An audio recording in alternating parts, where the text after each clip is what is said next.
नमस्कार दोस्तों, स्वागत है आपका हमारे यूट्यूब चैनल में।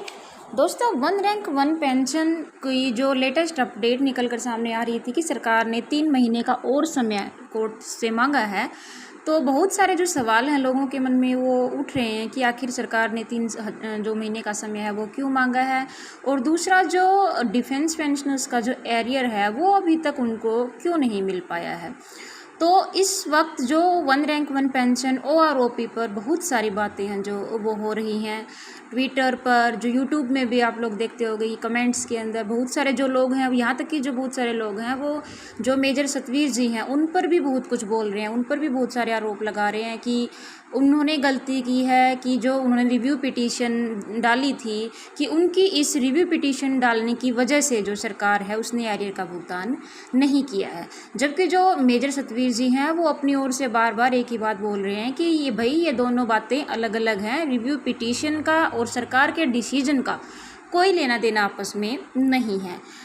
और साथ के साथ जो बहुत सारे लोग हैं वो इस मुद्दे को राजनीति से भी जोड़ने की कोशिश कर रहे हैं कि 2024 तक ये ऐसे ही चलेगा। 2024 में क्योंकि चुनाव आने हैं, तो जो वन रैंक वन पेंशन का मामला है ये एक चुनावी मुद्दा जो है सरकार द्वारा बना दिया जाएगा।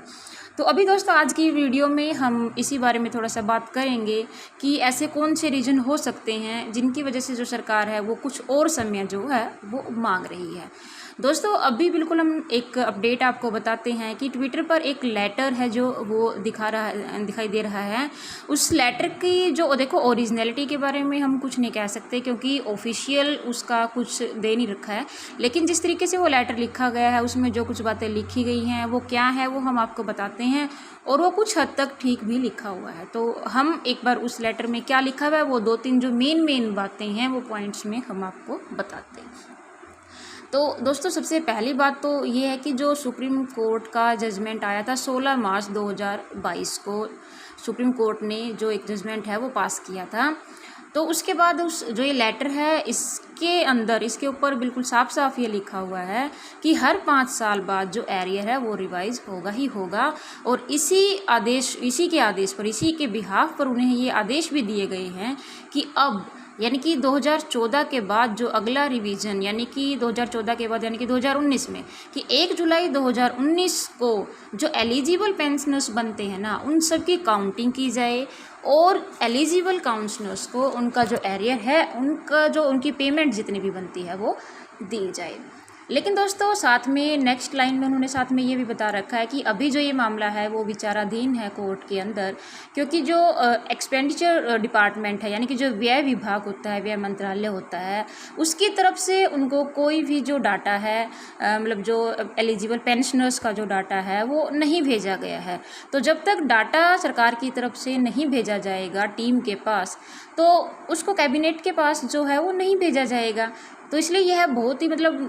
उन्होंने साफ साफ ये लिख रखा है कि इस समय 3 महीने में इस प्रक्रिया को संभव करना बहुत मुश्किल है, अभी इसमें समय लगेगा, क्योंकि सबसे पहले सरकार की तरफ से जो एलिजिबल पेंशनर्स हैं उनकी जो एक टेबल है, क्योंकि डिपार्टमेंट्स को देखो टेबल भी बनानी पड़ती है, तो वो टेबल्स हैं जो वो भेजी जाएंगी। अब उनके बाद उसके अंदर जो उसको इम्प्लीमेंटेशन होने में अभी बहुत टाइम लगेगा, यानी कि जो 16 मार्च 2022 का सुप्रीम कोर्ट का जो ऑर्डर है वो इम्प्लीमेंट करने में अभी समय लगेगा, वो अभी नहीं हो सकता है इम्प्लीमेंट। तो दोस्तों, इन सब बातों को देखते हुए देखो जो मेन बात निकल कर आती है वो ये आती है कि उन्होंने ये बोला है कि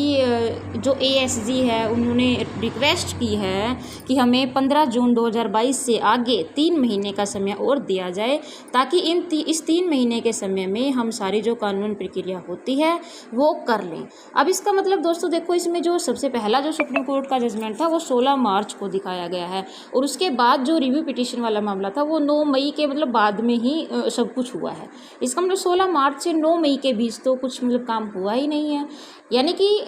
16 मार्च से लेकर 9 मई के बीच में जो कोई भी अपडेट है इस मैटर को लेकर वो नहीं आई थी।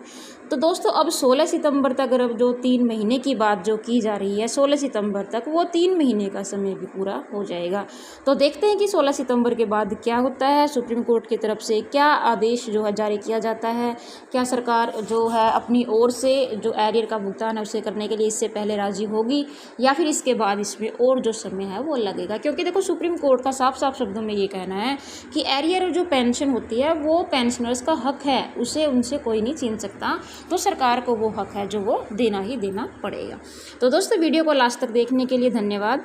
और हाँ, वीडियो को लाइक ज़रूर करना, क्योंकि आपका एक लाइक हमारे लिए बहुत महत्व रखता है। आपके एक लाइक से हमें इंस्पिरेशन मिलती है कि आगे आने वाली हर अपडेट हम आप लोगों तक बेझिझक पहुँचाएँ।